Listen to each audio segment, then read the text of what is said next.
invitado capital es David Cano, es el socio de analistas financieros internacionales de AFI, director general de AFI Inversiones Globales. ¿Cómo estás, David? Buenos días. Hola, ¿qué tal? Muy buenos días, Luis Vicente. Hay mucha preocupación, sobre todo en la generación del baby boom, después de ver los datos de cómo la inversión, el patrimonio se ha deteriorado por unos mercados tan tensos, por una inflación tan galopante que está mermando poder adquisitivo y nos está dificultando mucho ahorrar.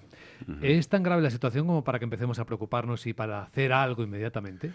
Bueno, la verdad es que este año está siendo muy malo y efectivamente la evolución de los mercados financieros con una caída en media del 15%, pues es evidente que está drenando patrimonio. Es verdad que las pérdidas en renta fija, por así decirlo, tienen un punto de positivas y me explico. Y es que los tipos de interés a los que se puede empezar a comprar bonos hoy, bueno, pues son relativamente atractivos, tipos del 2,5%, del 3% o del 4%. Alguien dirá que seguramente pueden ser insuficientes para compensar la inflación y es verdad, ¿no? En definitiva, el entorno económico y el entorno financiero está siendo especialmente malo en este 2022 y lo que hay que pensar es si en el 23 podemos asistir a una recuperación que tendría que tener como base una recuperación de la economía, ¿no?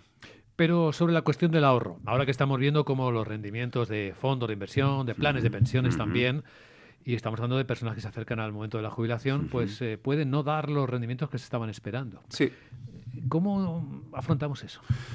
Bueno, lo que sucede es que luego también hay que ver, y este es uno de los asuntos de los cuales tenemos que debatir, realmente en qué punto el ahorrador luego dispone de su plan de pensiones, en qué momento retira y en qué cantidad para complementar una pensión pública, que en general, y hablo siempre en medias, y con esto evidentemente hay que tener mucho cuidado, pero en general la pensión pública media sí sirve para mantener relativamente bien el nivel de vida y por lo tanto no se tira tanto de ese ahorro en fondos de pensiones.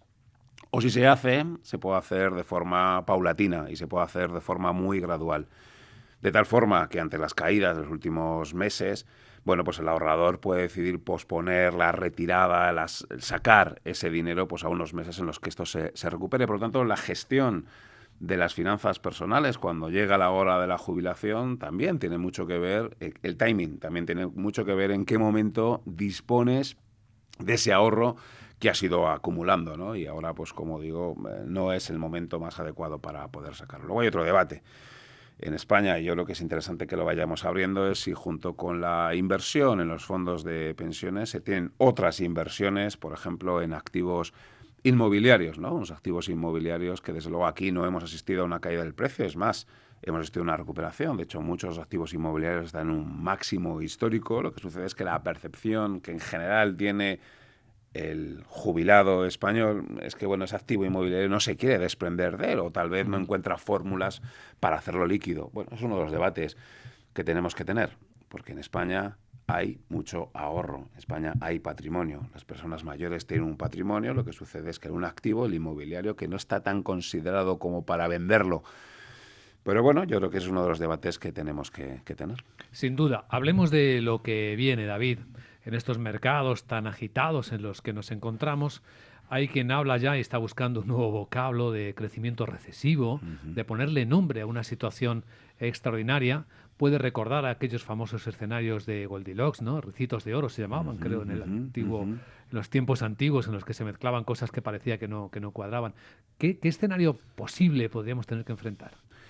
Bueno, en nuestras previsiones de crecimiento, que las hemos tenido que revisar a la baja, contemplamos un crecimiento débil, un crecimiento en la zona del 1,5%, por tanto no sería una recesión, pero desde luego estaría por debajo de esas tasas de crecimiento potenciales que son el 2,5%. Yo diría crecimiento débil con una inflación alta, pero en retroceso, ¿eh? Yo creo que aunque ahora evidentemente estamos en zona de máximos de la inflación, de cara al 2023 sí se puede pensar en una tasa de inflación que vaya moderando hacia los niveles del orden del 3%. No sé cómo llamar a un crecimiento del PIB del 1 y una tasa de inflación del 3, que sería un poco darle la vuelta a lo que hemos podido vivir pues hace, ya no me acuerdo, ¿no? Pues 5 o 6 años, donde el crecimiento del PIB era del 3 y la inflación es del 1. No es una combinación favorable, sobre todo porque no sabemos o porque puede dificultar mucho la función de reacción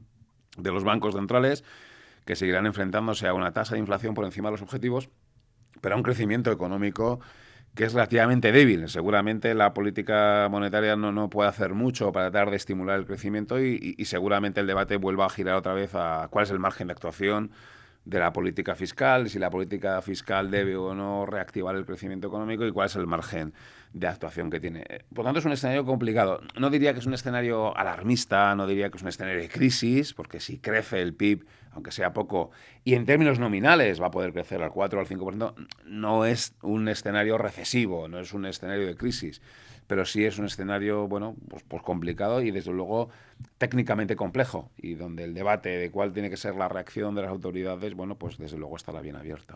Visto con la perspectiva de la economía real, es un escenario de resistencia, ¿no?, para las empresas. Sí, exacto, ¿no? Y donde tendrán que ver bien su capacidad de, estoy muy de acuerdo, ¿no?, de resistencia fundamentalmente de las fuentes de financiación y también de las familias. Y aquí es donde yo creo que podemos encontrar un punto diferencial y favorable respecto, y sobre todo en España, a la crisis del 2008-2012, el nivel de endeudamiento de las familias, el nivel de endeudamiento empresarial, nada tiene que ver con el que había entonces. Debemos recordar como entonces había, bueno, pues un elevado endeudamiento de familias y de empresas, que eso fue lo que alimentó en un contexto además en donde el Euribor se fue hasta la zona del 5,5%, aunque hoy está subiendo y aunque seguramente vaya a subir, pues no va a subir tanto como entonces. Y además ahora tiene un punto, hay algo más de inflación que no tiene por qué ser malo. Ahí lo que tendría que hacer cada gente, una típica familia, es analizar cuánto le va a subir la hipoteca, efectivamente, en euros mensuales, pero pudiera suceder que la subida en euros mensuales de la hipoteca se compense con la subida salarial que va a conseguir, porque en esta ocasión, aunque los tipos de interés están subiendo, también lo está haciendo la inflación. Yo sé que esto es un aspecto muy técnico, pero en muchas ocasiones no importa tanto el tipo de interés nominal como sí el tipo de interés real. Es decir, cuando al tipo de interés le quitamos la inflación. Y si el tipo de interés pasa del 0 al 2%, pero con una inflación del 5%, consigo una subida salarial del 5%, pues pudiera suceder, insisto, que lo que se encarece la hipoteca es menos que lo que sube el sueldo. Bueno, estas son las cosas, evidentemente, de las que vamos a tener que hablar y de las que vamos a tener que analizar. Hay otros elementos, yo creo que también, ahora entrando ya en la economía española, ¿no? Pues la posición de nuestra balanza por cuenta corriente, la solvencia de las entidades financieras, la ausencia de burbuja en el mercado inmobiliario. Hemos comentado que los precios están en zona de máximos, hemos comentado que hay muchas transacciones, pero son viviendas de segunda mano, es decir, no hay tanto una actividad en el mercado primario de la vivienda, que era un poco los problemas que... En cualquier caso, efectivamente, nos encontramos ante un escenario, bueno, pues diferente a lo que hayamos podido vivir, un escenario complejo, y iremos debatiendo, ¿no? Sí, has incidido mucho en esos aspectos que pueden salvar, en cierto modo, un escenario más complicado. Es verdad que tenemos menos deudas las familias y las empresas, pero no es verdad que eso ocurra así con el Estado. De hecho, el Estado tiene mucho más, porque hay una especie de vasos comunicantes. Bueno, pues el Estado asumió de forma directa o indirecta gran parte de ese nivel de endeudamiento. El Estado tiene dos ventajas, ¿no? Uno, que la vida media de su deuda es alta y por lo tanto el proceso de revisión al alza de los tipos de interés va a ser gradual. Y por otro, que aunque ahora de forma menos intensa, cuenta con un prestamista de última instancia, que es el Banco Central Europeo. No quiero para nada minimizar que efectivamente hay un elevado nivel de endeudamiento público y que eso puede restar algo el margen de actuación de la política fiscal, pero no diría que es una situación que puede provocar una crisis de deuda, de solvencia de un Estado. Yo creo que ese tipo de escenarios los podemos descartar. Yo creo que eso es lo que podríamos decir. Podríamos descartar escenarios de crisis, escenarios de cisne negro, escenarios dramáticos.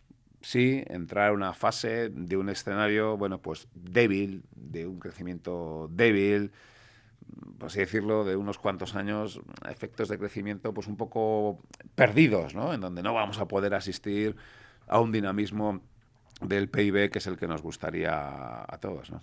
Pues esa es la visión que querríamos compartir todos, efectivamente. David Cano, socio analista financieros internacionales, AFI, director general de AFI Inversiones Globales. Muchas gracias. Gracias a vosotros.